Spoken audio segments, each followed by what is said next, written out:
وعلی آلہ واصحابہ ومن سار علی ہدیٰ۔ اس سے پچھلی مجلس میں عیسیٰ ابن جاریہ جو راوی ہے اس حدیث کا،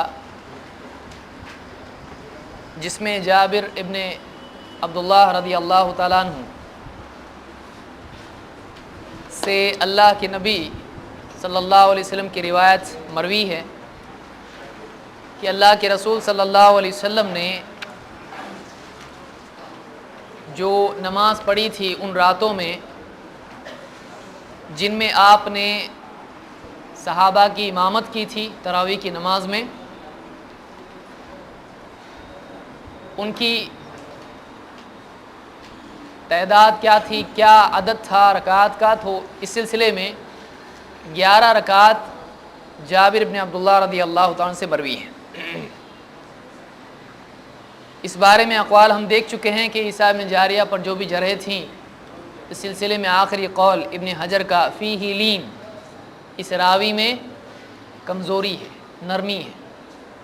اس اعتبار سے راوی فی نفسہ ہی حجت نہیں ہوگا جب تک کہ اس کو خارجی سپورٹ، ایکسٹرنل سپورٹ جب تک کہ نہیں ملتا ہے۔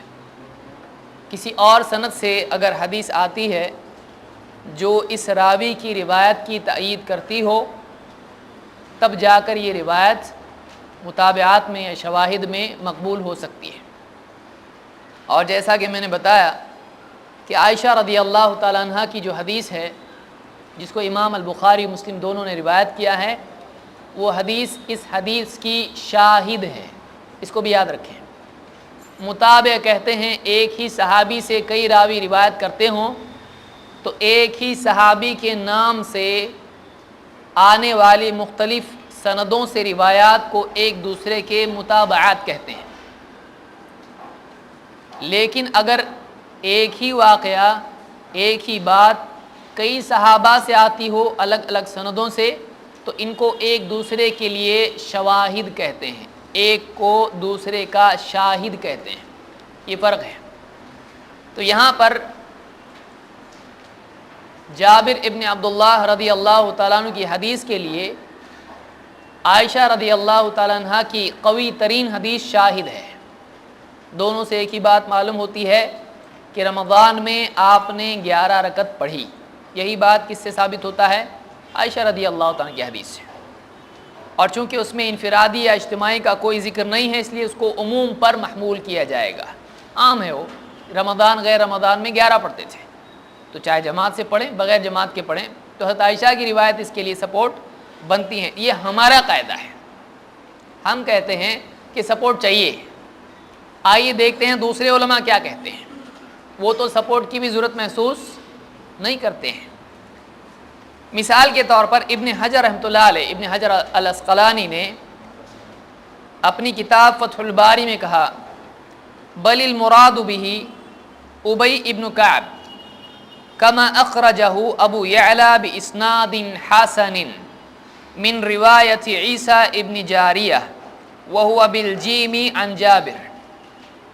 ایک سند، جس سند میں، اس واقعے کی سند نہیں، یہ دوسرا کچھ واقعہ ہے، اس سند میں عیسیٰ ابن جاریہ کے آنے کے باوجود ابن حجر کہتے ہیں اس سے مراد ابی ابن کعب ہیں، جیسا کہ ابو یعلا نے ایک حسن سند سے روایت نقل کی ہے، جو کس سے ہے؟ من روایت عیسیٰ ابن جاریہ، عیسیٰ ابن جاریہ کی سند سے حدیث ہے۔ اب عیسیٰ ابن جاریہ کی سند سے حدیث آئے گی تو کیسی ہونا چاہیے؟ ضعیف۔ لیکن یہاں پر ابن حجر کیا کہہ رہے ہیں؟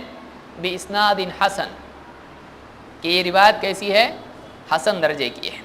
وہ بالجیم عن جابر کا مطلب جابر ہے، وہ حابر نہیں ہے، وہ بتانے کے لیے، اس لیے کہ پہلے نقطے لکھاوٹ میں غلطیاں ہو سکتی تھی، اسی لیے علماء لکھا کرتے تھے جابر ہے جیم سے ہے، تاکہ کبھی غلطی سے نقطہ اگر نکل جائے پرنٹ میں نہ آئے، کیونکہ ہاتھ سے لکھا جاتا تھا، کچھ گڑبڑ ہو جائے تو کوئی حابر اس کو نہ پڑھے۔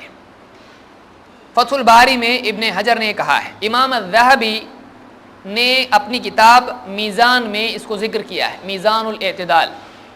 یہ جو حدیث حضرت جابر رضی اللہ تعالیٰ عنہ کی 11 رکعتوں والی ہے، اس حدیث کو ذکر کرنے کے بعد امام الذہبی کہتے ہیں اسنادہ وسط، اسناد اس کی کیسی ہے؟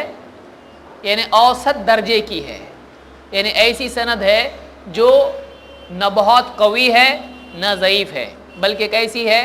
اوسط درجے کی، ایوریج درجے کی اس کی کیا ہے؟ سند ہے، یعنی حسن درجے میں بلا شبہ یہ آتا ہے کہ ایک دم نہ قوی درجے کی صحیح نہ ضعیف، بلکہ بیچ کی، یعنی کیا ہوگا وہ؟ حسن درجے کی اپنے آپ اس کو کہا جا سکتا ہے۔ تو میزان الاعتدال میں امام الذہبی نے اس کو اوسط درجے کی سند کہا ہے۔ مزید یہ کہ حبیب الرحمن اعظمی یہ عالم ہیں، حنفی عالم ہیں، جنہوں نے کچھ کتابوں کی تحقیق کی ہے، مسند ابی عوانہ اور اسی طرح سے اور بھی کتابیں ہیں جس میں صحیح ابن خزیمہ بھی ہے۔ ان کی تحقیق سے صحیح ابن خزیمہ چھپی ہے، جس کی مزید تحقیق شیخ الالبانی نے کی ہے۔ اس کتاب میں اس حدیث کے نقل کرنے کے بعد مولانا حبیب الرحمن اعظمی جو حنفی عالم ہیں لکھتے ہیں اسنادہ حسن، اس حدیث کی سند کیسی ہے؟ اسنادہ حسن، یہ حسن درجے کی روایت ہے، اس کی سند حسن ہے۔ عیسیٰ ابن جاریہ فیہ لین، اور جہاں تک کہ عیسیٰ ابن جاریہ کا معاملہ ہے اس میں تھوڑی کمزوری ہے، لیکن سند کیسی ہے؟ حسن ہے، سپورٹ وغیرہ کی کوئی بات نہیں کر رہے ہیں، ڈائریکٹلی اس کی سند کو کیا کہہ رہے ہیں؟ اسنادہ حسن، اس کی سند حسن ہے۔ اسی طرح سے ابن الحمام جو حنفی عالم ہیں، فتح القدیر لکھنے والے، وہ اپنی کتاب میں کہتے ہیں وَتَحْصُلُ مِنْ هَذَا كُلِّهِ، اس ساری بحث سے یہ بات حاصل ہوتی ہے ان قیام رمضان سنہ، قیام رمضان سنت ہے، 11 رکعہ بالوتر فی جماع، 11 رکعات وتر کے ساتھ جماعت میں، فعلہ صلی اللہ علیہ وسلم ثم ترکہ لعذر، اللہ کے نبی صلی اللہ علیہ وسلم نے ایسا کیا تھا، پھر اس کے بعد کسی عذر کی بنا پر چھوڑ دیا۔ وہ عذر کیا تھا؟ آپ دیکھ چکے ہیں، کہیں فرض نہ ہو جائے۔ تو اب ابن الحمام حنفی عالم ہیں، کیا کہہ رہے ہیں کہ 11 رکعت جماعت کے ساتھ سنت ہے، جیسا کہ کس نے کیا تھا؟ اللہ کے نبی صلی اللہ علیہ وسلم۔ کون سی روایت ہے اس کے لیے؟ عیسیٰ ابن جاریہ والی روایت ہے، اور کون سی ہے؟ تو جماعت کی رکعات کی تعیین کی روایت جابر ابن عبداللہ رضی اللہ عنہ کی روایت ہے جو عیسیٰ ابن جاریہ سے آئی ہے۔ تو یہ اسی حدیث سے دلیل پکڑتے ہوئے کیا کہہ رہے ہیں کہ 11 رکعت ہی پڑھائی تھی اللہ کے نبی صلی اللہ علیہ وسلم۔ ظاہر بات ہے ان کے نزدیک وہ روایت کیا ہے؟ معتبر ہے۔ فتح القدیر میں انہوں نے اس کو ذکر کیا ہے، کتاب الصلاح میں، فصل فی قیام شہر رمضان کے قیام کے بارے میں۔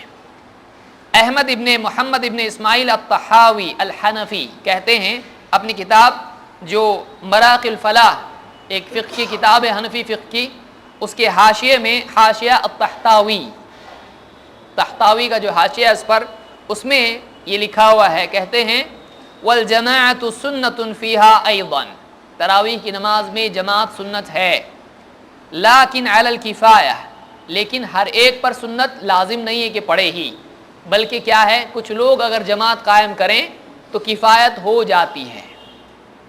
بینہ قولہ وصلاتها بالجماعۃ سنۃ کفایہ، سنۃ کفایہ، یہ اس قول سے واضح ہوتا ہے جس میں لکھا ہوا ہے کہ ان کی کتاب میں لکھا ہوا ہے کہ صلاتها بالجماعۃ سنۃ کفایہ، کہ یہ کفایت کے طور پر سنت ہے جو جماعت کی نماز پڑھی جائے تراویح کی، لما ثبت انہ صلی اللہ علیہ وسلم صلی بالجماعۃ 11 رکعہ بالوتر، اس لیے کہ یہ بات ثابت ہے، لما ثبت، ثابت کوئی بولتے ہیں نا ثبت، اس لیے کہ یہ بات ثابت ہو چکی ہے کہ اللہ کے نبی صلی اللہ علیہ وسلم نے جماعت کے ساتھ 11 رکعتیں پڑھی جن میں وتر بھی تھی۔ تو امام یہاں پر جو بھی عالم ہیں یہ احمد ابن محمد ابن اسماعیل الطحاوی الحنفی، ان کے نزدیک بھی کیا ہے، 11 رکعتیں ثابت ہیں جماعت کی نماز میں۔ علامہ عینی کیا کہتے ہیں، عمدۃ القاری والے حنفی ہیں، کہتے ہیں فَإِن قُلْتَ لَمْ يُبَيِّن فِي الرِّوَایَاتِ الْمَذْکُورَةِ عدد هذه الصلاة، اگر تو یہ کہے، پڑھنے والے کو بول رہے ہیں، اگر تم یہ کہو کہ ان جتنی روایات جو ہم نے ذکر کی ہیں اللہ کے نبی صلی اللہ علیہ وسلم سے بخاری کی، ان میں کسی روایت میں وہ عدد نہیں ہے کہ آپ نے ان راتوں میں کتنی نماز پڑھی تھی، التی صلاح رسول اللہ صلی اللہ علیہ وسلم فی تلک اللیالی، جو راتیں آپ نے 3 راتیں نماز پڑھی، ان میں کتنی نماز پڑھی، یہ ان روایات میں نہیں آیا بخاری وغیرہ کی۔ قلت، میں کہتا ہوں، وہ خود کہہ رہے ہیں علامہ عینی، قلت روا ابن خزیمہ وابن حبان من حدیث جابر رضی اللہ عنہ قال صلی بنا رسول اللہ صلی اللہ علیہ وسلم فی رمضان 8 رکعات ثم اوتر۔ کہتے ہیں میں کہتا ہوں کہ حضرت جابر رضی اللہ تعالیٰ کی حدیث میں یہ بات آئی ہے کہ اللہ کے رسول صلی اللہ علیہ وسلم نے ہمارے ساتھ رمضان میں نماز پڑھی، ہم کو پڑھائی، اور آپ نے 8 رکعت پڑھی اور پھر اس کے بعد وتر پڑھی۔ اس کو انہوں نے ضعیف وغیرہ کچھ بھی نہیں کہا، ذکر کیا، کہا یہ ثابت ہے۔ کہاں یہ عمدۃ القاری، حنفی عالم ہے۔ اسی لیے شیخ الالبانی کہتے ہیں، دیکھیے کتنا جامع لفظ انہوں نے استعمال کیا ہے۔ شیخ الالبانی کیا کہتے ہیں؟ اس لیے کہ جچی تلی عبارت کہنے میں شیخ الالبانی ماہر تھے۔ کہتے ہیں رواہ ابن نصر والطبرانی، حضرت جابر کی روایت کو کس نے روایت کیا ہے؟ ابن نصر نے اور الطبرانی نے۔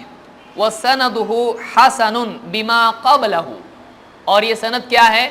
حسن ہے، اس سے پہلے جو میں نے حدیث حضرت عائشہ کی ذکر کی ہے اس سے مل کر، اس کے بیس پر، اس کے سپورٹ سے۔ واشار الحافظ فی الفتح وفی التلخیص الی تقویتہ، اور حافظ ابن حجر نے فتح الباری میں اور تلخیص الحبیر میں، یہ ان کی کتاب ہے، آگے آؤں گا اس میں ایک اور حدیث دیکھنی ہے ہم کو، تلخیص الحبیر میں، اور بعض اس میں تلخیص الحبیر لکھا ہوا ہے۔ اس کتاب میں ابن حجر نے اس طرف اشارہ کیا ہے کہ یہ روایت قوی ہے۔ وعزاہ لابن خزیمہ وابن حبان فی صحیحیہما، اور اشارہ کیا ہے کہ یہ حدیث ابن حبان اور ابن خزیمہ میں ان کی صحیح میں موجود ہے۔ صلاۃ التراویح میں شیخ الالبانی نے بات کہی ہے۔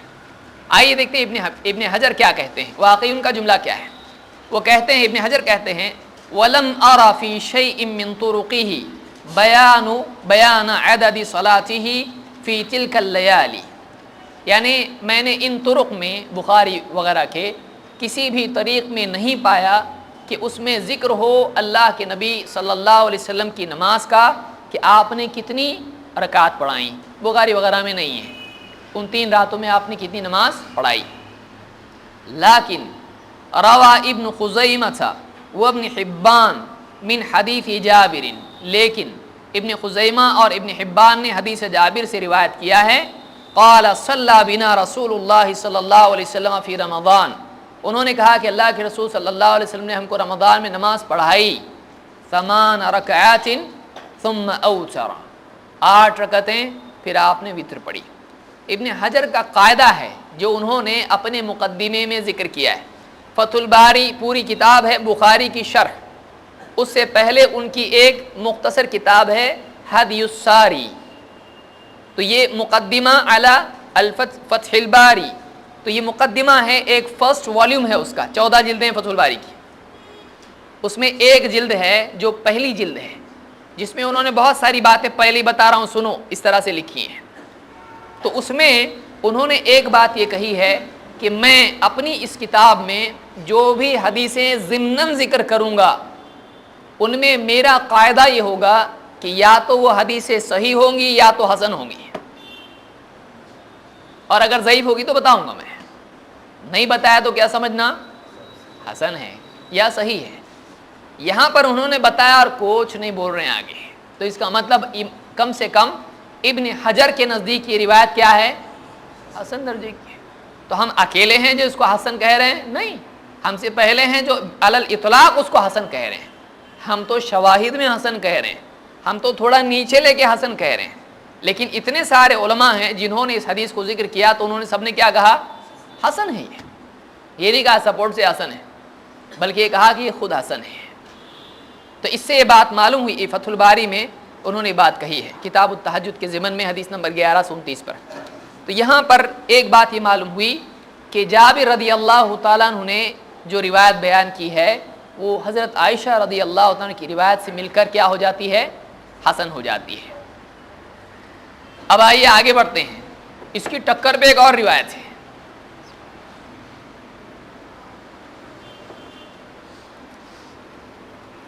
جس کو تاریخ جرجان کے حوالے سے نقل کیا ہے ہماری وہ جو کتاب موٹی بتایا تھے ابھی، حدیث اور اہل حدیث۔ تاریخ جرجان یہ امام الجرجانی کی کتاب ہے، حمزہ ابن یوسف الجرجانی، نام آپ لوگوں کے لیے نئے ہیں، کوئی پریشانی کی بات نہیں ہے۔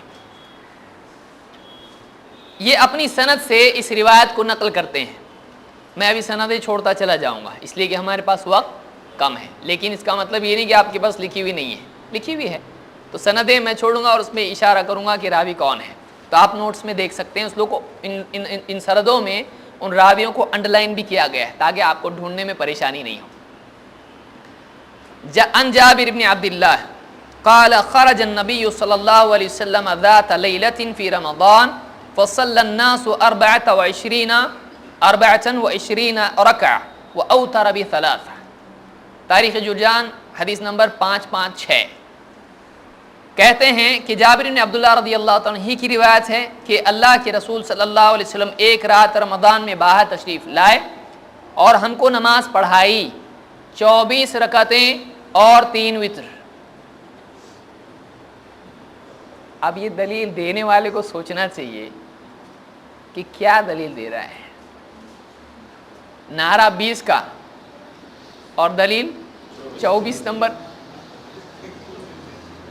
24، تو یعنی پھر ٹھیک ہے 24 پڑھو، 20 کا جھگڑا کیوں بھائی، نہ 20 نہ 8، 24 پڑھو، چلو دے دیا ہے، سب ڈال دیا اس میں، نا 20 پلس جتنا بھی ہے سب ڈالے ہیں تاکہ 8 کے خلاف وزن بڑھتا جائے ترازو میں۔ اس روایت کے بارے میں کیا ہے؟ اب یہ تعجب کی چیز ہے، سوچئے ایک طرف تو پوری صلاحیت خرچ کی اس ایک سند پر جو جابر ابن عبداللہ رضی اللہ تعالیٰ کی روایت آئی ہے 11 کی، اس میں بتایا کہ اس میں محمد ابن حمید الرازی ہے، بہت ڈینجر راوی ہے، یہ پوری طاقت اس پہ وہ جو پوسٹر چھپا ہے اس میں بھی ہے۔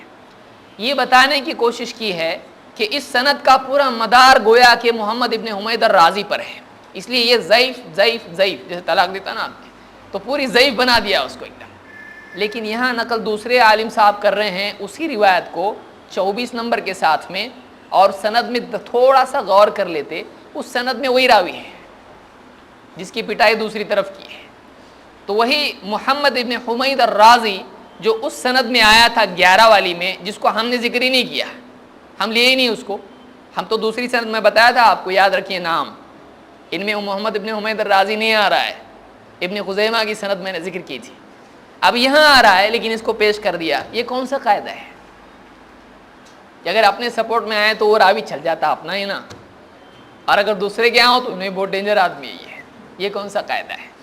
یہ قاعدہ صحیح نہیں ہے۔ یہ کون ہے بیچارہ محمد ابن حمید الرازی، یہ کون ہے؟ اس کی تعریف میں علماء نے بہت ساری باتیں کہی ہیں۔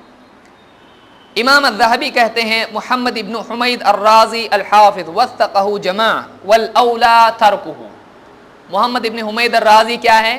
حافظ ہے، حدیثوں کا حافظ ہے، لیکن حدیثوں کا حافظ ہونا اس کو ثقہ نہیں بناتا ہے، یہ بھی بات یاد رکھیں، بہت یاد رکھیے، تو کیا کرنے کا، راوی معتبر بھی ہونا چاہیے۔ کہتے ہیں وثقہ جماع والاولا ترکہ، ایک جماعت نے اس کی توثیق کی ہے، معتبر اس کو کہا ہے، لیکن بہتر یہی ہے کہ اس کو چھوڑ دیا جائے۔ کیوں؟ آگے آ رہا ہوں میں۔ قال یعقوب ابن شیبہ، یعقوب ابن شیبہ کہتے ہیں کثیر المناکیر، کثرت سے منکر روایتیں بیان کرتا ہے، اور یہ روایت خود اس کی دلیل ہے، نہ ان کا نہ ہمارا، نہ 20 والوں کا نہ 8 والوں کا، یہ تیسرا ہی ہے، 24 بیان کر رہا ہے، تو ظاہر بات ہے غلطی ہے، غلطی ہے یہ، اسی لیے کہتے ہیں کثیر المناکیر۔ وقال البخاری فیہ نظر، بخاری جب کہیں فیہ نظر تو ایک ایسی جرح ہے کہ تیر سیدھا آدمی کے دل پہ جا کے گھس جائے. یعنی اتنا سخت جملہ ہے یہ کہ ایک راوی امام البخاری جو گھٹیا سے گھٹیا راوی ہو اسی کے بارے میں فیہ نظر کہتے ہیں. عام طور سے علماء نے کتاب میں اصول کی اس کو ذکر کیا ہے. امام النسائی کہتے ہیں لیس بثقہ، یہ ثقہ نہیں ہے، معتبر نہیں ہے. اس کو امام الذہبی نے الکاشف میں اور ابن حجر نے التہذیب میں روایت کیا ہے.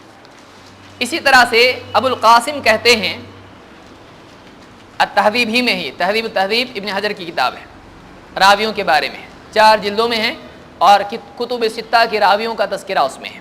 کہتے ہیں عبداللہ ابن محمد ابن عبد الکریم الرازی ابن اخی ابی زرعہ، یہ راوی ہے، اس کا نام عبداللہ ابن محمد ابن عبد الکریم الرازی ہے. یہ کہتے ہیں سألت ابا زرعہ عن محمد ابن حمید، میں نے ابو زرعہ سے محمد ابن حمید کے بارے میں پوچھا. فأومأ بإصبعه إلى فمه، انہوں نے اپنی انگلی سے اپنے منہ کی طرف اشارہ کیا اس طرح سے. قلت له كان يكذب، یعنی ان کا اشارہ مجھ کو لگا کیا کہنا چاہ رہے. میں نے کہا جھوٹ بولتا تھا.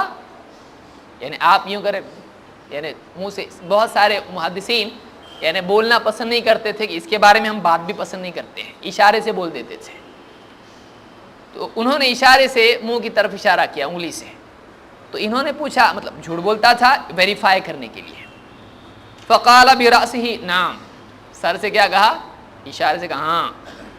فقلت له قد كان قد شاخ لعله كان يعمل عليه ويدلس عليه، یعنی کہتے ہیں کہ بوڑھا ہو گیا تھا، ممکن ہے غلطی کر کے یعنی تدلیس کرتا تھا، راویوں کو جاننے کے باوجود ان کا عیب چھپا کے اوپر کے راوی سے بیان کرتا ہو، ایسا بھی ہو سکتا ہے. تدلیس میں آگے آؤں گا اس پر. فقال لا یا بنی کان یتعمد، ابو زرعہ نے کیا کہا؟ بیٹا ایسا نہیں ہے، یعنی اس سے مسٹیک نہیں ہوتی تھی، جان بوجھ کے جھوٹ بولتا تھا، جان بوجھ کے حدیث کے سلسلے میں جھوٹ بولتا تھا. ایسے راوی کو اعتبار کا لائق مان سکتے ہیں، اعتبار کے لائق نہیں ہوتا ہے. حافظ ابن حجر نے التہذیب میں اس کو ذکر کیا ہے. اتنا ہی کافی تھا. اور ایک راوی اس میں ہے جس کی تعریف میں اور باتیں آئی ہیں. اس میں دوسرا راوی ہے عمر ابن ہارون البلخی. عمر ابن ہارون البلخی، نام کتنا اچھا ہے، ایک صحابی کا ایک نبی کا، عمر ابن ہارون. امام السیوطی کہتے ہیں کذبہ ابن معین وترکہ احمد وغیرہ، اس کو ابن معین یحییٰ ابن معین نے کہا ہے یہ حدیث میں جھوٹ بولتا ہے، اور امام احمد نے اس کو چھوڑ دیا تھا، اسے لیتے نہیں تھے. اس کو طبقات الحفاظ میں امام الذہبی نے روایت کیا ہے، سیوطی نے کہا ہے. اسی طرح سے میزان الاعتدال میں امام الذہبی کہتے ہیں وقال ابن مہدی و احمد والنسائی متروک الحدیث. امام ابن مہدی، عبد الرحمن ابن مہدی اور احمد ابن حنبل اور نسائی یہ کہتے ہیں کہ متروک الحدیث ہے، حدیث کے سلسلے میں اس کو چھوڑ دیا گیا ہے، جس پر سب متفق ہو جائیں چھوڑنے پر اس کو متروک الحدیث کہتے ہیں.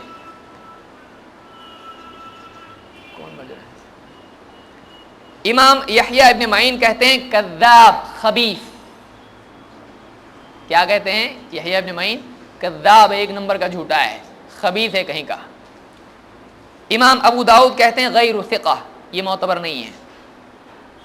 علی ابن مدینی کہتے ہیں، اسی طرح سے الدارقطنی کہتے ہیں ضعیف جداً، سخت ضعیف ہے. ابن المدینی کہتے ہیں ضعیف جداً، سخت ضعیف ہے. صالح الجزرہ کہتے ہیں کذاب، جھوٹا. ابو علی النیسابوری کہتے ہیں متروک. ابو علی النیسابوری کہتے ہیں یہ راوی کیا ہے؟ متروک ہے. میزان الاعتدال میں امام الذہبی نے سب روایت کی ہے. تو اس اعتبار سے آپ دیکھیں اس کی روایت لینا دو اس میں ایک کے اوپر ایک سیڑھی میں ہے، تو اس روایت کو لیا جا سکتا ہے؟ نہیں. ایسی روایت سخت ضعیف ہوتی ہے، خصوصاً وہ اس کے بھی خلاف ہے، اس کے بھی خلاف ہے، 20 کے بھی خلاف ہے، ڈبل خلاف ہے. اس کو لینا اور اس کو ذکر کرنے والے کو سوچنا چاہیے کہ کتاب میں کیا لکھنا کیا نہیں لکھنا. آدمی سوچ سمجھ کے لکھتا ہے، ایسا تھوڑی کہ ہاتھ چل رہا ہے اور آنکھ بند ہے. آدمی دیکھ کے لکھتا ہے، تو دیکھ کے لکھے، اچھے سے دیکھ کے لکھے. کیوں لکھے ایسی چیزیں کتابوں میں جس سے خواہ مخواہ کا گلے میں پھندا پڑے. یہ عمر ابن ہارون البلخی وہی راوی ہے جس نے وہ روایت نقل کی ہے کہ اللہ کے نبی صلی اللہ علیہ وسلم دائیں سے بائیں سے نیچے سے کاٹتے تھے داڑھی.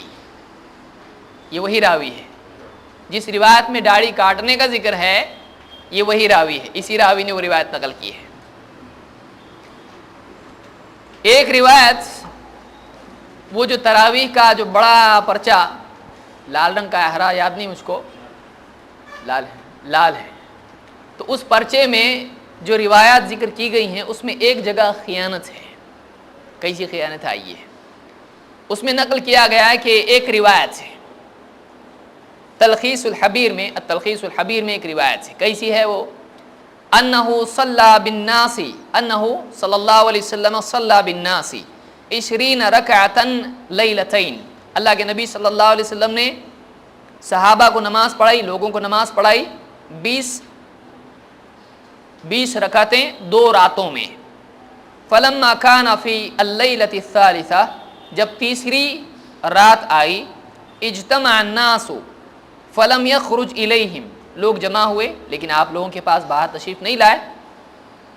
ثم قال من الغد، پھر اگلے دن آپ نے صحابہ سے کہا خشیت ان تفرض علیکم فلا تطیقوها، مجھ کو ڈر ہوا کہ کہیں تم پر فرض نہ ہو جائے اور تم اس کی قدرت نہ رکھ پاؤ. اس کے بعد حافظ ابن حجر کہتے ہیں متفق علی صحتہ، اس حدیث کی صحت پر اتفاق ہے. ختم نہیں ہوا ہے ابھی. اب اس کتاب میں، اس پرچے میں جو تراویح کی رکعات کے سلسلے میں چھپا ہے حال ہی میں، اس میں لکھا ہوا ہے کہ ایسا ہے، اور اس کے بعد لمبا چوڑا بیان ہے کہ جس حدیث کی صحت پر اتفاق ہو، حافظ ابن حجر جیسا عالم کہہ رہا ہو کہ متفق علی صحتہ، تو ایسی حدیث کے اوپر تم تان کرتے ہو، اس سے تو ثابت ہو گیا 20 ہیں. کتاب پڑھنا تو پوری پڑھنا، آگے بھی پڑھنا پیچھے بھی پڑھنا. آپ دیکھیے اس میں خیانت کی گئی، اس لیے کہ بہت دور کا معاملہ نہیں ہے، بلکہ قریب اس کے بعد ابن حجر کیا کہتے ہیں. یا تو عربی نہیں آتی، لیکن آتی نا، اتنا پڑھیا کیسے پھر نہیں آتی بھی نہیں بول سکتے. پھر چھوڑا کیا ہے اس نے؟ سب سے اہم چیز چھوڑی ہے. کیا کہتے ہیں ابن حجر اسی جو ہے روایت میں اس کو نقل کر کے ابن حجر کیا کہتے ہیں؟ ابن حجر کہتے ہیں متفق علی صحتہ من حدیث عائشہ دون عدد الرکعات، اس حدیث کی صحت پر اتفاق ہے جو حضرت عائشہ سے آئی ہے سوائے رکعات کی گنتی کے. یعنی وہ واقعہ تو ہے نا پورا کہ اللہ کے نبی صلی اللہ علیہ وسلم نے صحابہ کو جمع کیا 3 راتوں میں، پھر چوتھی رات آپ نہیں آئے اور آپ نے کہا مجھ کو ڈر ہے، یہ تو متفق علیہ، تو میں بیان کر چکا ہوں پہلے. لیکن اس میں 20 رکعات جو آ رہی ہیں ابن حجر بتا چکے ہیں. ابن حجر کیا کہہ رہے ہیں؟ پوری حدیث متفق علیہ ہے سوائے رکعات کی گنتی کے، وہ متفق علیہ نہیں ہے. انہوں نے پوری طاقت کیا خرچ کی، دیکھو متفق علیہ بول رہے نہیں، لیکن دون عدد الرکعات کون ذکر کرے گا؟ ہم کرتے ہیں، کیونکہ ایک ہی آدمی تھوڑی پڑھتا ہے کتاب، اور بھی لوگ پڑھتے ہیں. تو آپ دیکھیں گے تو آپ کو یہ، آج تو میرا ارادہ تھا یہاں لگانا ہو تاکہ خالی اوقات میں آپ وہ بھی دیکھتے رہیں، لیکن بعد میں آپ کے پاس اور وقت ہے، ابھی 2 مہینے 1.5 مہینے کا وقت ہے، تو یہ پہلے ہی ہو جائے گا تو جو بھی دیکھنے کی توفیق ملے گی آسانی ہوگی اس سے انشاءاللہ. التلخیص الحبیر میں ابن حجر نے بات کہی ہے کہ یہ حدیث متفق علیہ ہے لیکن رکعات متفق علیہ نہیں ہیں. اور خود ہی کیا کہہ چکے ہیں رکعات کے بارے میں؟ خود ہی کیا کہہ چکے ہیں؟ خود ہی کہہ چکے ہیں کہ وہ رکعات جو آئی ہیں روایات میں، ابن خزیمہ ابن حبان میں 11 ہے، اور یہاں کہہ رہے ہیں کہ یہ عدد نہیں ہے. لیکن اس کو آپ دیکھیے کس طرح سے اس میں یا تو اس کو خیانت کہیں یا تو غلطی کہیں. غلطی ہے تو بہت بڑی غلطی ہے، اور خیانت ہے تو فی نفسی ہی بری چیز ہے، ایسا نہیں کرنا چاہیے علمی تحقیق میں. تو یہاں پر یعنی اس روایت کے بعد اب جابر ابن عبداللہ رضی اللہ تعالیٰ عنہ کی روایت کا باب اب ختم ہوا ہے. اب تک کہ ہماری گفتگو کیا تھی؟ 2 چیزوں پر، ایک حدیث عائشہ، دوسرے حدیث جابر. یہ 2 ہماری روایات ہیں جو شروعات کے اعتبار سے مرفوع ہیں، یعنی اس میں کس کا عمل ہے؟ اللہ کے نبی صلی اللہ علیہ وسلم کا. اب آئیے آگے بڑھتے ہیں. اب ہم دیکھتے ہیں کہ کچھ لوگوں کا کہنا ہے یہ لوگ عمر رضی اللہ تعالیٰ کو نہیں مانتے ہیں. یہ تو پہلے چکماٹ دینے کی چیز ہے، ہم عمر رضی اللہ تعالیٰ کو نہیں مانتے ہیں، ہم زیادہ مانتے ہیں. لیکن وہ کہتے ہیں کیوں نہیں مانتے ہیں؟ اگر پوچھا جائے وہ کہتے ہیں کہ عمر رضی اللہ تعالیٰ عنہ نے 20 رکعات کا حکم دیا تھا اور تم لوگ نہیں پڑھتے ہو. چلو ٹھیک ہے مان لیا. ابھی سیکنڈ لیول پہ آتی ہے ابھی گفتگو. ٹھیک ہے مان لیا اللہ کے نبی صلی اللہ علیہ وسلم نے 11 پڑھی تھی، لیکن حضرت عمر نے کتنی پڑھنے کے لیے کہا تھا؟ 20. تو تم لوگ حضرت عمر کی بات نہیں مانتے. اور صحابہ تھے انہوں نے 20 پڑھی. اس پر اجماع ہے، اجماع پہ میں اینڈ میں آؤں گا. عمر رضی اللہ تعالیٰ نے 20 کہا، تم لوگ نہیں مانتے ہو. تم حضرت عمر رضی اللہ تعالیٰ کے فیصلے کو نہیں مانتے ہو. اور اس پہ پورا بیان ہے خلفائے راشدین کی اہمیت کیا ہے دین میں.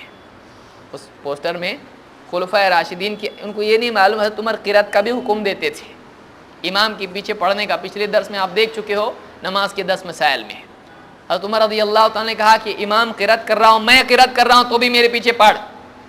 وہ نہیں ہے، وہ بھی ہے لیکن اس کو نہیں، یہ پہلے پکڑنا ہے. لیکن واقعی ایسا ہے کیا واقعی حضرت عمر نے 20 رکعت کا حکم دیا تھا؟ اگر دیا تھا تو ہم بھی پڑھیں گے، کیا پرابلم ہے؟ ہم کو کوئی مسئلہ نہیں. ویسے بھی ہم 20 رکعت کے حرام ہونے کے، گناہ ہونے کے، بدعت ہونے کے قائل نہیں ہیں، اس کو یاد رکھیے. ہمارے نزدیک جیسے میں پہلے بتا چکا ہوں، آپ 20 پڑھیے یا ایک صفر بڑھا دیجیے. آپ 20 پڑھتے ہیں، 30 پڑھتے ہیں، 40 پڑھتے ہیں، جواز کے اعتبار سے رات کی جو نماز ہے جتنی چاہے آدمی پڑھے، ہم اس کو غلط نہیں کہتے ہیں. لیکن ہم یہ کہتے ہیں سنت اس کو مت بولو، کیونکہ سنت کیا ہے؟ 11 رکعت ہے. سنت اس کو نہیں کہا جائے گا. ایک آدمی کسی چیز کے بارے میں کہے یہ جائز ہے، چلتا ہے کہ جب تک کہ اس کی منع کی دلیل نہ ہو، جس میں اطلاق ہو اس کے اندر آدمی جتنا چاہے کرے. لیکن جب اللہ کے نبی صلی اللہ علیہ وسلم کی سنت کا تذکرہ آئے گا تو اس کے لیے ضرور ثابت کرنا پڑے گا کہ اللہ کے نبی صلی اللہ علیہ وسلم سے اتنا ثابت ہے. تو ہمارے نزدیک 11 اور 2 13 زیادہ سے زیادہ سنت سے ثابت ہے، اس سے زیادہ ثابت نہیں. یہ تو دوسرے بھی کہہ چکے ہیں. حضرت عمر رضی اللہ تعالیٰ عنہ سے کیا 20 ثابت ہیں؟ آئیے پہلے دیکھتے ہیں. جو لوگ یہ بیان کرتے ہیں وہ لوگ بتاتے ہی نہیں کہ 11 کی روایت حضرت عمر سے ہے، اور اسی کتاب میں ہے جس سے 20 کا حوالہ دیا جاتا ہے. تھوڑا اس کو بھی دیکھ لیتے ہیں کہ کیا ہے. امام مالک رحمۃ اللہ علیہ اپنی کتاب الموطا میں کہتے ہیں وہ حدثنی عن مالک، انہیں امام مالک کے شاگرد نقل کر رہے ہیں ابھی اس کو، کہ ہم سے امام مالک نے حدیث نقل کی. کیونکہ جو شاگرد تھے وہ سنتے تھے امام مالک سے اور لکھتے تھے، تو گویا کہ شاگرد کی کتاب ہے لیکن اصل کتاب کس کی ہے؟ امام مالک کی ہے. اور ہم سے حدیث بیان کی امام مالک نے، اور انہوں نے روایت بیان کی محمد ابن یوسف سے عن السائب ابن یزید وحدثنی عن مالک عن محمد ابن یوسف عن السائب ابن یزید. سائب ابن یزید صحابی ہیں. انہ قال امر عمر بن الخطاب ابی ابن کعب وتمیما الداریہ. عمر ابن خطاب رضی اللہ تعالی عنہ نے حکم دیا ابی ابن کعب اور تمیم الداری رضی اللہ تعالی عنہما کو، دونوں صحابی ہیں. کیا دیا حکم؟ ان یقوما للناس ب11 رکعۃ، کہ وہ لوگوں کو 11 رکعت پڑھائیں. قال وقد كان القارئ يقرأ بالمئین، قاری مئین پڑھتا تھا. مئین وہ صورتیں جو 100 سے زائد آیتوں والی ہیں، 100 کے آس پاس کی آیتیں جن صورتوں میں ہیں قاری وہ پڑھتا تھا ہر رکعت میں. اور کہتے ہیں حتی كنا نعتمد على العصی من طول القیام، یہاں تک کہ اتنی لمبی نماز وہ پڑھتا تھا کہ ہم میں سے بعض لوگ یا ہم سب کیا کرتے تھے؟ لمبے قیام کی وجہ سے عصا کا سہارا نماز میں لیتے تھے. عصا کو، ڈنڈا جو ہوتا عصا، اس کو ٹیک لگاتے تھے نماز کے اندر، اتنا لمبا قیام ہوتا تھا.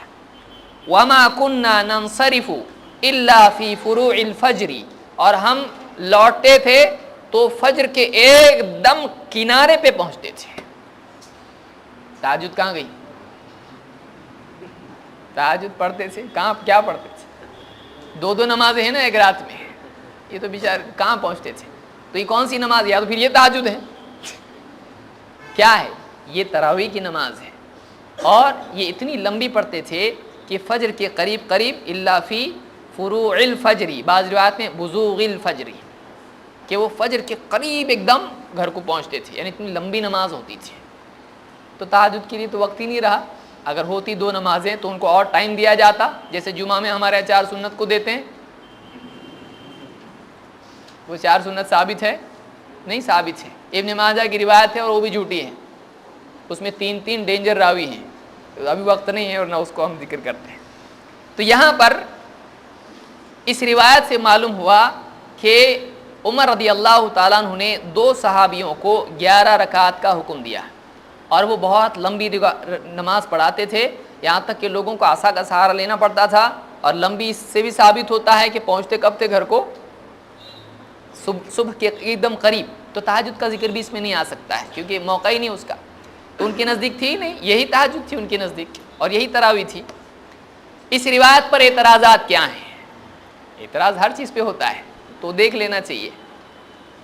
روایت معلوم ہو اور اعتراض معلوم نہ ہو تو اعتراض معلوم ہونے کے بعد چکرا جاتا آدمی ہے.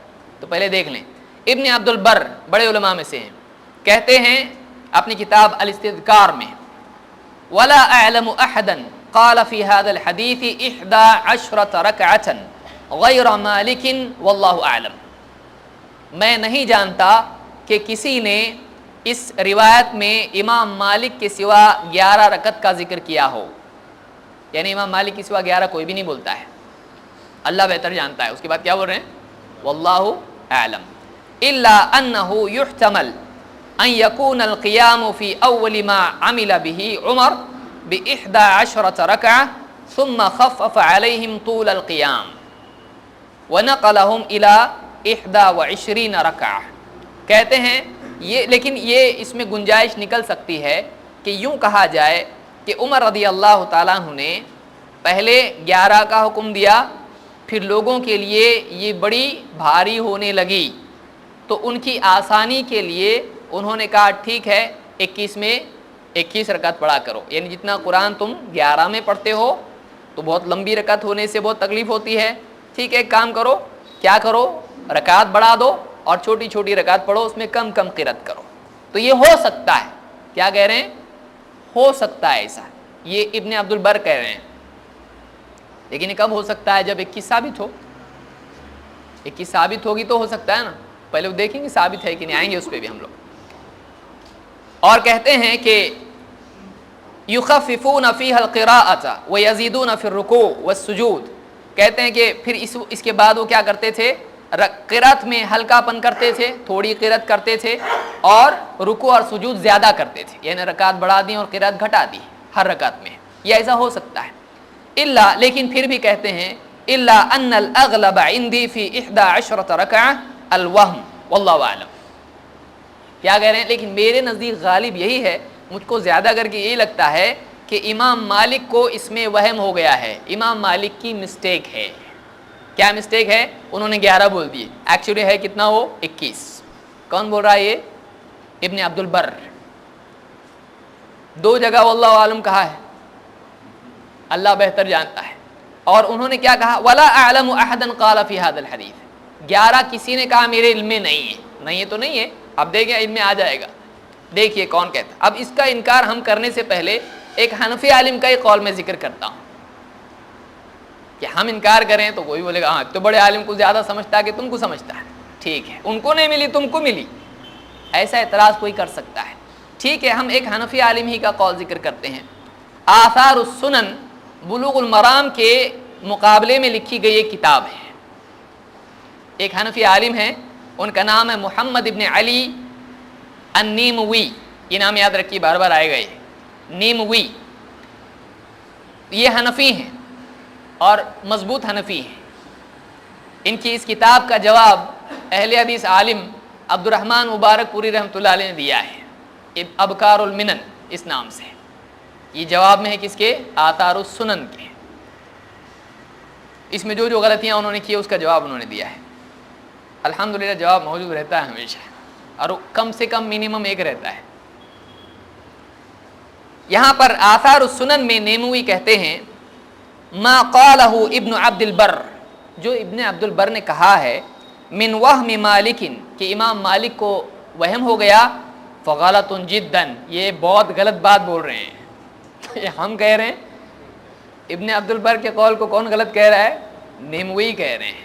کیوں غلط جدن ہے؟ ایسے ہی ابن عبد البر اچھے نہیں لگتے اس لیے نہیں، کہتے ہیں لِأَنَّ مَالِكًا قَدْ تَابَعَهُ عبد العزیز ابن محمد عند سعید ابن منصور فی سننہ ویحییٰ ابن سعید القطان عند ابی بکر ابن ابی شیبہ فی مصنفہ کلاہما عن محمد ابن یوسف وقال 11۔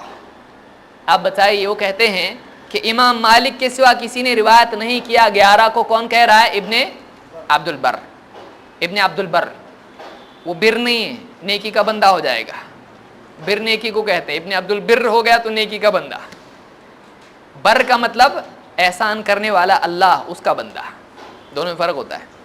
تو کہتے ہیں کہ ابن عبد البر نے جو کہا ہے کہ 11 وہم ہے، بہت غلط بات بول رہے ہیں۔ کیوں؟ اس لیے کہ امام مالک اکیلے نہیں ہیں جو 11 بول رہے ہیں، اسی سند سے محمد ابن یوسف پر مدار ہے اس حدیث کا، اور وہ کس سے روایت کر رہے ہیں؟ سائب ابن یزید سے۔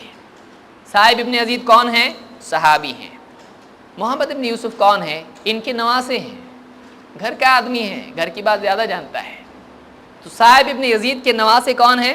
محمد ابن یوسف، آگے آئے گا ان کا رشتہ کیا ہے، بتائیں گے خود علامہ عینی۔ تو کہتے ہیں کہ سائب ابن یزید کی جو روایت ہے، جو محمد ابن یوسف کے طریق سے آئی ہے، تو اکیلے امام مالک 11 نہیں بول رہے ہیں، 2 اور کتابیں جن میں 11 ہی آیا ہے، اور امام مالک کے سوا دوسرے بھی 11 بول رہے ہیں۔ تو ایسا کیسا ہوتا ہے؟ اتنے بڑے امام اور وہم ہو گیا ان کو؟ وہم نہیں ہوا ہے ان کو، کیونکہ کہتے ہیں کہ مصنف ابن ابی شیبہ میں بھی یہ روایت موجود ہے، جس کو یحییٰ ابن سعید القطان نے بیان کیا ہے، اس میں بھی 11 کہا ہے امام مالک کے علاوہ، اور اسی طرح سے مصنف سعید ابن منصور، اس میں بھی 11 آیا ہے، اور اس کو روایت کیا ہے کس نے؟ عبد العزیز ابن محمد نے۔ تو امام مالک کے سپورٹ میں اور 2 ہیں جو 11 کہہ رہے ہیں، کیسا بول رہے کہ وہم ہو گیا ان کو؟ اور یہاں پر ابن عبد البر کیا کہتے ہیں؟ اور کسی نے 11 کہا، مجھ کو معلوم نہیں ہے، معلوم ہوتا تو مان لیتے، لیکن امام مالک کو وہم وغیرہ کچھ ہوا نہیں ہے، اس لیے 3 راوی ہیں، امام مالک کے ساتھ 2 ہیں جو 11 کہہ رہے ہیں۔ تو پھر 21 کا کیا؟ ایک آیا کہاں سے؟ آگے آئیں گے اس پہ۔ تو یہ آثار السنن میں ابن عبد البر کے قول کو رد کیا ہے خود نیموی نے۔ اسی طرح سے ابن ابی شیبہ کی وہ کون سی روایت ہے؟ آئیے دیکھتے ہیں۔ ابن ابی شیبہ کہتے ہیں حدثنا یحییٰ ابن سعید القطان عن محمد ابن یوسف ان السائب اخبرہ۔ یحییٰ ابن سعید القطان روایت کرتے ہیں، انہوں نے ہم سے حدیث بیان کی، وہ روایت کرتے ہیں محمد ابن یوسف سے، اور انہوں نے کہا کہ ہم کو سائب ابن یزید نے خبر دی، جو ان کے نانا ہیں، ان عمر جمع الناس علی ابی و تمیم فکان یصلیان 11 رکعہ یقرآن بالمئین یعنی فی رمضان۔ کہتے ہیں کہ عمر بن خطاب رضی اللہ تعالیٰ نے لوگوں کو جمع کیا ابی اور تمیم پر، تو وہ لوگوں کو 11 رکعت پڑھاتے تھے، اور وہ 100 آیات کے قریب صورتیں پڑھتے تھے، یعنی کب؟ رمضان میں۔ کچھ لوگوں نے یہاں تھوڑا سا جگلری کی ہے، ایک کتاب میں دیکھ رہا تھا رکعت تراویح پر، غالباً حبیب الرحمن صاحب کی ہے، انہوں نے کہا دیکھو پہلی روایت میں حضرت عمر نے حکم دیا ہے، تو انہوں نے پڑھائی کہ نہیں وہ ثابت نہیں ہوتا اس سے۔ دوسری میں انہوں نے جمع کیا، تو اس طرح سے جو ہے ایک میں پڑھنے کا ثبوت ہے، ایک میں پڑھے نہیں، ایک میں حکم دیے، اس میں لوگ پڑھتے تھے، اس کو تضاد بتانے کی کوشش کی۔ ارے بھائی حضرت عمر نے حکم دیا، ایک سے ثابت ہو رہا، دوسرے سے ثابت ہو رہا وہ پڑھا کرتے تھے، تو اس میں تضاد ہے۔ یعنی اگر کوئی کہے کہ حضرت عمر نے ان کو 11 پڑھانے کے لیے کہا، دوسری سند سے آ رہا ہے کہ وہ لوگ 11 پڑھاتے تھے، تو کیا ایک دوسرے کے ٹکراؤ ہے؟ پھر ایک آدھ روایت میں رمضان کا ذکر نہ ہو، تو حضرت عمر نے کب رمضان کے علاوہ بھی پڑھانے کے لیے کہا تھا؟ کہتے ایک میں رمضان کا ذکر نہیں ہے، ایک کے اندر انہوں نے پڑھائی کہ نہیں اس کا معلوم نہیں ہے، ایک میں حضرت عمر نے حکم دیا کہ نہیں معلوم نہیں ہے، اس طرح سے اس کو جو ہے کنفیوز کرنے کی کوشش کی ہے۔ ہم تو کہتے ہیں ہر روایت دوسرے کو واضح کرتی ہے، اس کو ایسا بھی تو دیکھا جا سکتا ہے کہ ایک میں حکم دیے آ گئے، چلو حکم حضرت عمر کا تھا، دوسرے میں پڑھایا کہ نہیں؟ ہاں پڑھایا بھی انہوں نے، تیسرے میں ہاں رمضان میں ہوا ہے یہ، تو اس میں کیا پرابلم ہے؟ کیونکہ اضافہ جو حدیثوں میں ہوتا ہے وہ پچھلی روایت کو ثابت کرتی ہیں، ٹکراؤ اس کو نہیں کہتے ہیں۔ زیادتی جو ہوتی ہے ثقات کی، اس کو شاذ نہیں کہا جاتا ہے، شاذ نہیں کہا جاتا ہے، وہ اضافہ ہوتا ہے ان روایات کے اوپر۔ تو اس روایت سے جو مصنف ابن ابی شیبہ کی، اس سے بھی معلوم ہوا کہ یہ دونوں صحابی لوگوں کو کتنی پڑھاتے تھے؟ 11۔ آئیے اب دیکھتے ہیں، اور ایک روایت ہے جس کی بنیاد پر انہوں نے کہا دیکھو یہ تو 11 بول رہے ہیں، 13 بولنے والا بھی ہے، تو ٹکرا گیا، ختم، چھوڑ دو 11 کو۔ جیسا حضرت عائشہ کے سلسلے میں کیا ہے ویسا یہاں بھی کرنے کی کوشش کی۔ جو جواب وہاں ہمارا تھا وہ جواب یہاں بھی ہمارا ہے۔ امام عینی کہتے ہیں روا محمد ابن نصر من طریق محمد ابن اسحاق، محمد ابن نصر نے محمد ابن اسحاق کے طریق سے یہ روایت نقل کی ہے۔ وہ کہتے ہیں حدثنی محمد ابن یوسف، مجھ سے محمد ابن یوسف نے حدیث بیان کی۔ وہ کہتے ہیں ہم سے، جو کہ عبداللہ ابن یزید ابن اختی نمر عن جدہ، یعنی یہ اپنے دادا سے روایت کرتے ہیں، یہ نانا سے روایت کرتے ہیں، صاحب ابن یزید سے۔ کہتے ہیں کننا نصلی فی زمن عمر بن الخطاب رضی اللہ عنہ، ہم اللہ کے یعنی عمر رضی اللہ تعالیٰ کے زمانے میں نماز پڑھتے تھے۔ فی رمضان 13 رکعہ، 13 رکعتیں، ولیکن واللہ ما کننا نخرج الا فی وجاہ الصبح، ما کننا نخرج الا فی وجاہ الصبح، ہم صبح کو ہی، صبح کے قریب ہی مسجد سے باہر آتے تھے، اتنی لمبی نماز ہوتی تھی۔ وَكَانَ الْقَارِئُ يَقْرَأُ فِي كُلِّ رَكْعَةٍ ب50 آیَةً و60 آیہ، اور راوی ہر رکعت میں کبھی 50 کبھی 60 کے قریب آیتیں پڑھتا تھا۔ اب یہاں انہوں نے کیا کہا، اس میں جو ہے یعنی حضرت عمر کا ذکر نہیں ہے، اس میں تمیم الداری کا اور ابی بن کعب کا ذکر نہیں ہے۔ اس طرح سے کرتب کوئی کرنا چاہے وہ گھر میں کرے، لیکن روایت کے میدان میں نہیں کر سکتا ہے، اس لیے کہ اس میں یہ صاحب ابن یزید خود کہہ رہے ہیں۔ کون پڑھاتا تھا ضروری نہیں، دوسری روایت سے معلوم ہو رہا ہے کون پڑھاتا تھا، کس نے حکم دیا تھا وہ بھی ثابت ہو رہا ہے۔ تو اس روایت میں 13 کا ذکر ہے۔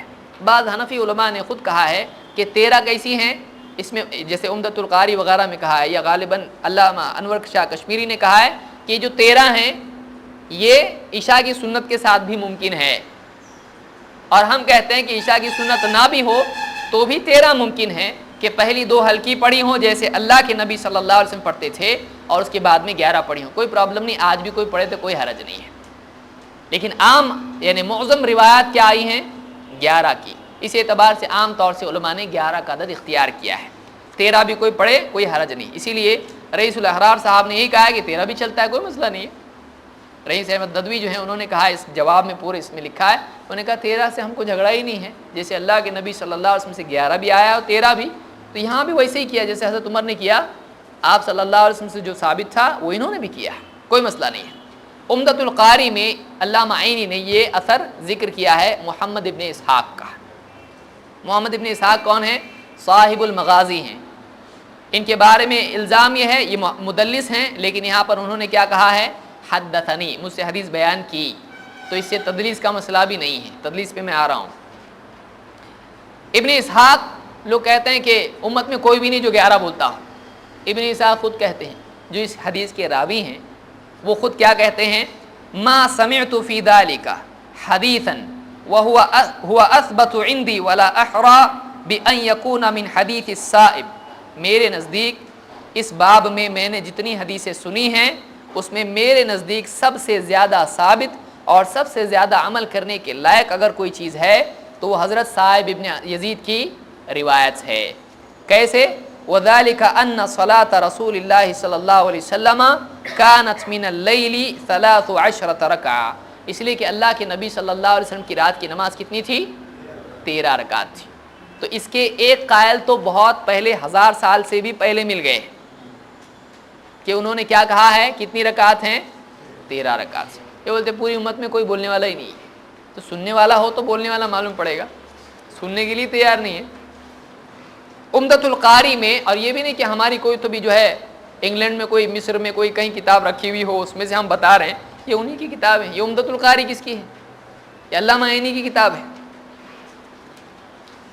ان کتابوں سے بھی حوالہ نہیں دے رہے ہم، جو بغداد میں جو تاتاری فتنہ آیا تھا اس میں ڈوب گئی، وہ کتاب بھی نہیں ہے، یہ موجود کتابیں ہیں۔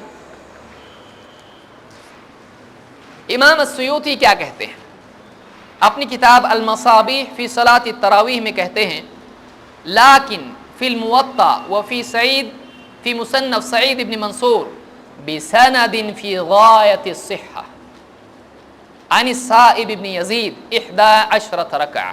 کہتے ہیں لیکن امام مالک کی موطا میں اور مصنف سعید ابن منصور میں روایت ہے ایک ایسی سند سے جو صحت میں اعلیٰ ترین صحت والی ہے. غایت کس کو کہتے ہیں؟ میکسیمم جتنا ہو تو غایت صحت، کامل صحت والی روایت ہے، ٹاپ لیول کی صحیح روایت ہے، اس سند سے ہے. کیا ہے وہ؟ کتنی رکعت ہے؟ 11 رکعت ہے. کس کی روایت ہے؟ صائب ابن یزید کی. امام سیوطی کو نہیں معلوم، وہ بتا رہے ہیں غایت الصحہ والی روایت ہے. اسی طرح سے نیموی، جن لوگوں نے کہا کہ یہ کیا ہے تمہارا، کبھی 11 کبھی 13 یہ ٹکراتا ہے، نیموی بولتے ٹکراتا نہیں ہے. یہ کون ہے نیموی؟ یہ حنفی عالم ہے. یہ کہتے ہیں ہذا قریب مما رواہ مالک، امام مالک نے جو 11 روایت کی ہے یہ بھی اس کے قریب ہے. کیسے؟ ام محمد ابن یوسف، ام محمد ابن یوسف ای مع الرکعتین بعد العشاء. دیکھیے وہ آ گیا کہ کہتے ہیں کہ یہ جو 13 ہے یہ 13 کچھ ٹکراتا نہیں 11 سے، یا کوئی 11 بولتا ہے کوئی 13، سمجھ میں نہیں آ رہا کیا کرنا، ایسا نہیں ہو رہا ہے یہاں پہ. کہتے ہیں یہ قریب ہے، 11 کے قریب ہی ہے. کیسے؟ کہتے ہیں یعنی جیسے عشاء کے بعد کی 2 رکعتوں کے ساتھ میں 13 ہو رہی ہیں. ہماری صفائی کون دے رہا ہے؟ حنفی عالم دے رہا ہے. تو علامہ نیموی یہاں پر کہہ رہے ہیں، کہاں پر؟ آثار السنن میں. باب کون سا ہے؟ باب التراویح ب8 رکعات. یہ تو میں ذکر بھی نہیں کیا ہوں اس میں کہ کس کس نے تراویح کا باب قائم کیا ہے 11 رکعتوں پر. یہ ایک جمع کر دیجئے اس میں. وہ کہتے ہیں 8 رکعات سے تراویح پڑھنے کا باب، اس میں لائے ہیں اس کو. اب وہ کون سی روایت ہے جس کی بنیاد پر ابن عبد البر نے 21 کا، یہ آئی کہاں سے 21 جن لوگوں نے پیش کی اس کو گود وہ بھی نہیں لے سکتے ہیں. کیوں؟ اس لیے کہ پھر وتر کا مسئلہ یا تراویح کا مسئلہ پیدا ہو جاتا ہے. یا تو اس کو 1 کرو 2 کم کر کے جو کہ ان کے نزدیک نہیں ہے، یا تو اس کو 18 کرو 20 کو کم کر کے. 21 کا کریں گے کیا؟ 21 کو لڑا رہے ہیں اس سے کہ 21 ہے، اتنے بڑے امام ہیں وہ بول رہے 21، ٹھیک ہے 21 لو 21. تو 21 اگر لیتے ہیں تو 21 سے 2 پرابلم کھڑے ہوتے ہیں، دائیں جائیں تو بھی کھائی اور بائیں جائیں تو بھی کھائی. کیوں؟ اور یہ محسوس کیا ہے کس نے؟ علامہ انور شاہ کشمیری نے اس کو محسوس کیا ہے کہ کیا کرنا ہے ادھر مطلب، اور انہوں نے احتمال بتایا ہے اس کے اندر. انہوں نے 18 کو قبول کر لیا ہے، ہو سکتا ہے 18 ہو. تو اگر کیونکہ 3 سے کم ان کے نزدیک وتر جائز نہیں ہے، احناف میں 3 سے کم وتر جائز نہیں ہے. 1 رکعت وتر احناف کے نزدیک جائز نہیں ہے، ہمارے نزدیک سنت ہے. اس لیے کہ آپ اتنی ساری روایات دیکھ چکے ہیں، پیچھے بتایا نا میں نے 1 رکعت وتر. عبد الرزاق ایک بڑے محدث ہیں، وہ کہتے ہیں عبد الرزاق عن داؤد ابن قیس وغیرہ عن محمد ابن یوسف عن صائب ابن یزید، صائب ابن یزید کی روایت سے، ان عمر جمع الناس فی رمضان، عمر رضی اللہ تعالی نے لوگوں کو جمع کیا رمضان میں، علی ابی ابن کعب وعلی تمیم الداری، ابی ابن کعب اور تمیم الداری پر جمع کیا. کس کو؟ لوگوں کو. علی 21 رکعہ، 21 رکعتوں پر. یقرؤون بالمئین، وہ 100 کے قریب آیتوں والی صورتیں پڑھتے تھے. وینصرفون فی فروع الفجر، اور فجر کے قریب ہی لوٹتے تھے. تو یہ تقریباً سب ٹوٹل صحیح روایت ہے، لیکن اس میں ایک عدد آ رہا ہے. وہ کیا کہہ رہے ہیں؟ عبد الرزاق 21. اب عبد الرزاق کے مقابلے میں امام مالک ہیں، یحییٰ ابن سعید القطان ہیں، اور اسی طرح سے عبد العزیز یہ دوسرے ایک راوی ہیں. تو یہ بھی جو ہیں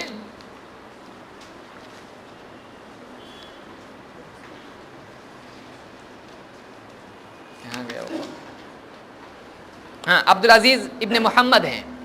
تو یہ 3 راوی ہیں، ایک طرف 11 بتاتے ہیں اور عبد الرزاق کتنی بتا رہے ہیں؟ 21. تو اس میں دیکھنا پڑے گا غلطی تینوں سے ہوئی ہے یا ایک سے ہوئی ہے، دونوں میں کیا صحیح ہے. غلطی کا امکان کس سے ہے؟ جس کی یادداشت اچھی ہے. تو ان کی یادداشت کا کیا، کون بولتا ہے ان کے بارے میں کچھ تھوڑا دیکھیں گے. امام الذہبی امام عبدالرزاق کے بارے میں کہتے ہیں احد الاعلام احتجوا به، یہ بڑے بڑے علماء میں سے ہیں، اعلام مشہور علماء میں سے ہیں، احتجوا به، علماء نے ان کی حدیث سے دلیل پکڑی ہے، وَلَهُ غَرَائِب وَمَنَاكِير، لیکن اس کے باوجود ان کے پاس کچھ غریب اور منکر روایتیں بھی ہیں، یعنی ان کے پاس کچھ ایسی روایتیں ہیں جو مسٹیک والی ہیں، جو معتبر سے ٹکراتی ہیں۔ اس کو امام الذہبی کہتے ہیں من تکلم فیہ وہو موثق، اس کتاب میں۔ ابو حاتم الرازی فرماتے ہیں یکتب حدیثہ ولا یحتج بہ، ان کی حدیث لکھی جائے گی، دیکھیں گے اور سپورٹ ملتا ہے تو لیں گے، لیکن اکیلے ان کی حدیث سے دلیل نہیں پکڑی جائے گی۔ یہ بھی اسی کتاب میں امام الذہبی نے بیان کیا، اور اسی طرح سے ابو حاتم الرازی نے خود اپنی کتاب الجرح والتعدیل میں اس کو بیان کیا ہے، ابن ابی حاتم کی کتاب ہے۔ حافظ ابن حجر فرماتے ہیں ثقہ، حافظ، مصنف، شہیر، چار باتیں کہتے ہیں، یہ معتبر ہیں، حافظ ہیں، مصنف ہیں، لکھنے والے آتھر ہیں، اور مشہور ہیں۔ عمی فی آخر عمرہ فتغیر، آخری عمر میں نابینا ہو گئے تھے تو یادداشت خراب ہو گئی تھی، آخری عمر میں نابینا ہو گئے تھے تو یادداشت خراب ہو گئی، یہ تقریب التہذیب میں ابن حجر کہتے ہیں۔ کوئی کہے گا کہ آخری عمر میں یادداشت خراب ہو گئی تھی، لیکن جو کتاب لکھی وہ یادداشت سے پہلے کی ہو سکتی ہے، تو یہ تو کتاب میں روایت موجود ہے، تو ان کی یادداشت خراب ہو سکتا ہے، جو بیان کی اس میں غلطی ہوئی ہوگی، کتاب تو کتاب ہے، تو کتاب میں تو معتبر ہوگا۔ میرے پاس جو مصنف کا نسخہ ہے اس کی بھی تحقیق کس نے کی ہے؟ حبیب الرحمن کاندھلوی صاحب نے کی ہے، حبیب الرحمن اعظمی صاحب نے کی ہے۔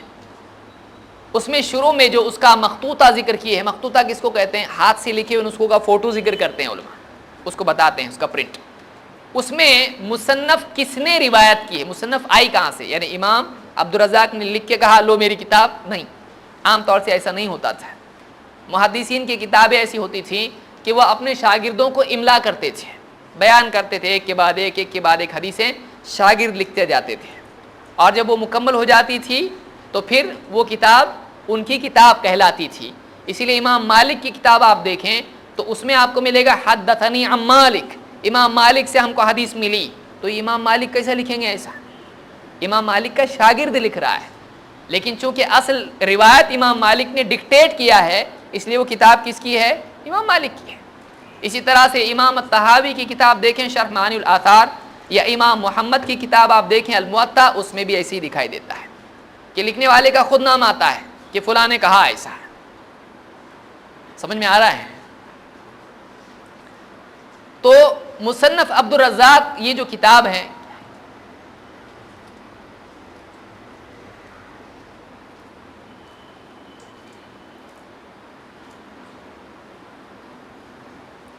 چائے کا انتظام ہے آپ کے لیے؟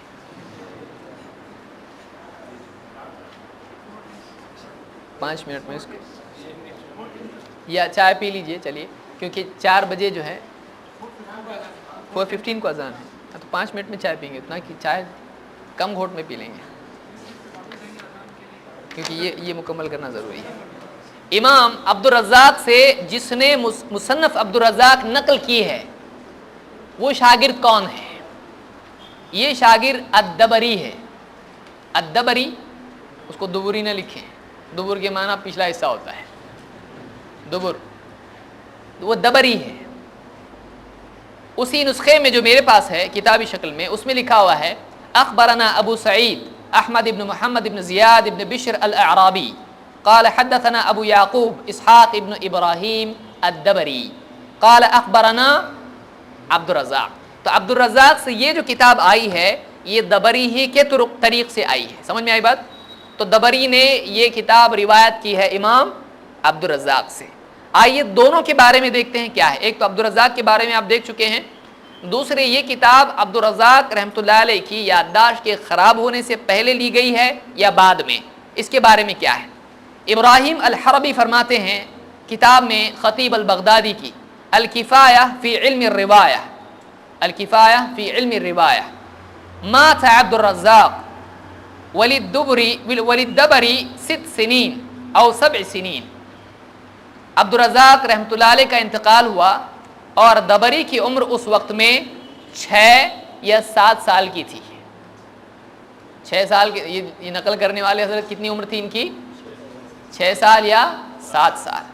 قال الخطیب روى الدبری عن عبد الرزاق عامة كتبه ونقلها الناس عنه وسمعوها منه. عام طور سے دبری نے عبدالرزاق کی عام کتابیں نقل کی ہیں، یعنی عبدالرزاق کی کتابیں دبری کے طریق سے آئی ہیں اور لوگوں نے دبری سے ان کتابوں کو لیا ہے. جیسا کہ میں نے سند بیان کی تو اس میں دبری کے بعد بھی لوگ ہیں اور انہی سے دبری ہی سے عبدالرزاق کی کتابیں لوگوں نے سنی ہیں. تو بیسک اس میں جو راوی ہے مصنف عبدالرزاق کا وہ کون ہے؟ دبری. دبری کے بارے میں کیا ہے؟ امام السیوطی اپنی کتاب تدریب الراوی میں کہتے ہیں، جو امام النووی کی کتاب تقریب النواوی کی شرح ہے، جو مصطلح الحدیث کی کتاب ہے.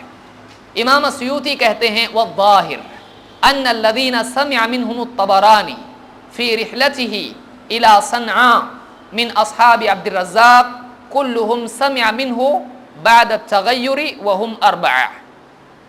ظاہر بات تو یہی ہے کہ امام الطبرانی جب صنعاء گئے تو انہوں نے عبدالرزاق کے ساتھیوں سے جو روایات سنی ہیں سب کے سب ان میں سے وہ ہیں جنہوں نے عبدالرزاق رحمۃ اللہ علیہ کے حافظے کے خراب ہونے کے بعد روایت کی ہیں، اور وہ 4 لوگ ہیں. کون؟ نمبر 1 الدبری، نمبر 2 ابراہیم ابن محمد ابن برہ الصنعانی، و نمبر 3 ابراہیم ابن محمد ابن عبداللہ ابن سوید، 4 الحسین ابن عبد الاعلی الصنعانی، کیونکہ امام عبدالرزاق صنعاء کے تھے، عبدالرزاق الصنعانی ہیں. یہ صنعاء کہاں ہے؟ یمن میں. تو یہ چاروں کے چاروں کیا ہیں؟ عبدالرزاق سے راوی ہیں، جن میں نمبر 1 پہ ٹاپ کون ہے؟ دبری. لیکن امام السیوطی کیا کہتے ہیں؟ ظاہر یہی ہے کہ امام الطبرانی نے جن سے سنا وہ سب کے سب یہ 4 ہیں، اور انہوں نے کب سنا؟ عبدالرزاق کے حافظے کے بگڑنے کے بعد. تو وہ کتاب بھی کب کی ہے؟ دبری ہی کی ہے، تو حافظے کے خراب ہونے کے بعد کی ہے. تو یہاں پر ہم یہ کہیں گے کہ آپ 3 سے غلطی ہوئی بولنے کی بجائے 1 سے غلطی ہوئی بولی، یہ زیادہ اچھا انصاف کی بات ہے، خصوصاً ایسے سے جس کی یادداشت بعد میں خراب ہو چکی تھی اور جس کی کتاب یادداشت کے خراب ہونے کے بعد دبری نے روایت کی. صحیح بات ہے؟ یعنی یادداشت امام مالک کی خراب بول دینے کا، اتنے بڑے امام ہیں وہ، اور اکیلے نہیں بول رہے ہیں 11 بلکہ ان کے ساتھ اور 2 ہیں جو 11 بول رہے ہیں. تو آپ ان کی یادداشت تینوں کی خراب ہو گئی تھی، تو انہیں تینوں سے غلطی ہو رہی، اور جن کی یادداشت خراب ہونے کے بعد کتاب نقل کی گئی ہے ان کی بات بالکل صحیح ہے. تو یہ کیا بات ہے؟ یہ تو عجیب بات، یعنی انصاف نہیں ہے یہ. اچھا اگر مان لو ہے یہ صحیح تو پھر آپ بھی مانو صحیح ہے، تو 21 مانو اس کو. تو 21 ماننے پر کیا لازم آئے گا پھر؟ یا تو 1 وتر پڑھو یا تو 18 تراویح پڑھو. لیکن آپ کا دعویٰ 2 ہیں دعوے، 1 وتر جائز نہیں اور 20 سے کم ثابت نہیں. تو یا تو یہ ثابت ہوگا یا تو وہ ثابت ہوگا. اور امام عینی کیا کہتے ہیں اپنی کتاب عمدۃ القاری میں؟ وقال ابو حنیفہ لا یصح الایتار بواحدہ، 1 وتر پڑھنا صحیح نہیں ہے. کون کہتا ہے؟ امام ابو حنیفہ رحمۃ اللہ علیہ. ان کا قول ہے، ہو سکتا ہے ان تک حدیث نہ پہنچی ہو، یا ہو سکتا ہے انہوں نے کچھ اور معنی لیے ہوں، لیکن امام ابو حنیفہ کا فتویٰ 1 وتر صحیح نہیں ہے. تو 20 بنائے تو 1 ہو جاتا ہے اور 3 بنائے تو 18 ہو جاتا ہے. میتھمیٹکس جس کو آتا ہے اس کو سمجھتا ہے. تو یہ یعنی اس قدر میں سمجھتا ہوں کفایہ ہے. اس کے بعد چائے کا ٹائم آیا ہے، چائے پی لیں، اس کے بعد بقیہ روایت ہم دیکھیں گے.